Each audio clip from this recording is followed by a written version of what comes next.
صاحب میں پوچھنا چاہ رہا ہوں ویٹ لاس کرنے کا کیا طریقہ کار ہے؟ جس نے کوئی 4-5 کلو وزن کم کرنا ہے، زیادہ نہیں، تو یہ اس مہینے کے اندر کس طرح سے کیا جا سکتا ہے؟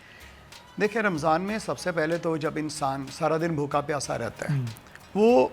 اس کی خوراک کی کیونکہ جسم میں کمی ہوتی ہے اور خوراک کا جو اپنا وزن ہوتا ہے وہ اس کی باڈی میں نہیں ہوتا، تو اس کو لگتا ہے جیسے اس کا وزن کم ہو گیا، حالانکہ وہی وزن افطاری کے بعد اگر کیا جائے تو زیادہ بڑھ جاتا ہے، کیونکہ افطاری کے ٹائم پہ اس نے زیادہ کھایا پیا ہوتا ہے۔ خوراک اپنے نارمل رکھیں اور افطاری کے بعد کھانے کے تقریباً اگر کوئی 2 گھنٹے کے بعد یا 1 گھنٹے کے بعد وہ ہلکی پھلکی ایکسرسائز کر لے کہ جس میں جسم کی فلیکسیبلٹی ہے،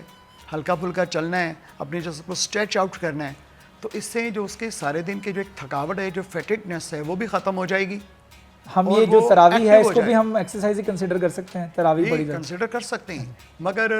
وہ اتنی ٹھیک ہے، وہ اس کے روحانی اثرات علیحدہ ہیں، جسمانی اثرات علیحدہ ہیں، لیکن ایک باقاعدہ جو ایکسرسائز کرنا وہ ایک ضروری ہے، بالکل، کیونکہ انگلش میں کہا جاتا ہے ایکسرسائز پینیشیا۔ اچھا، پیٹ کم کرنے کا بھی کوئی طریقہ ہے کہ پیٹ کی توند جو ہوتی ہے سب سے زیادہ وہ ڈسٹرب کرتی ہے مرد حضرات کو بھی اور خواتین کو بھی، کہ پیٹ میرا تھوڑا سا کم ہو جائے؟ بالکل، یہ کس طرح سے جناب اس کی 1-2 نہیں، تقریباً 50 قسم کی ایکسرسائزز ہیں، اور بالکل ہلکی پھلکی سے لے کر بڑی ہیوی قسم کی ایکسرسائزز ہیں، یعنی کہ 6 ایبس بنانے کی بھی اور فیٹ لوزنگ کی بھی۔ وہ کسی نے الگ سیگمنٹ رکھیں گے، اس دن میں ٹریک سوٹ وغیرہ پہن کے آؤں گا، الحمدللہ میں اس چیز کا بھی ایکسپرٹ ہوں، ماشاءاللہ۔ تو میں آپ کو ہر قسم کی ایکسرسائز پیٹ کے لیے، بالکل بچوں کی والی بھی،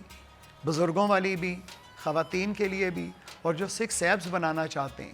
ان کے لیے۔ یہ جو بتاتے ہیں کہ جی آپ صبح نہار منہ کہوہ پئیں اور آپ کی ویسٹ جو ہے وہ 2 انچ کم ہو جائے گی 1 مہینے کے اندر، کیا یہ درست ہے؟ میرے خیال میں اس سے کوئی اتنا خاص فرق نہیں پڑتا، کیونکہ اگر ان کہوہ جات سے انسان کا اگر جسم کم ہوتا تو کوئی ڈاکٹر یا حکیم موٹا نہ ہوتا۔ آپ نے کئی ڈاکٹر دیکھ لیں جی 2.5 کے ڈاکٹرز ہوتے ہیں، ٹھیک ہے، اور اگر دوائیوں سے یہ چیزیں کم ہوتی تو میرا خیال ہے کوئی ڈاکٹر یا حکیم کم از کم موٹا نہیں ہوتا۔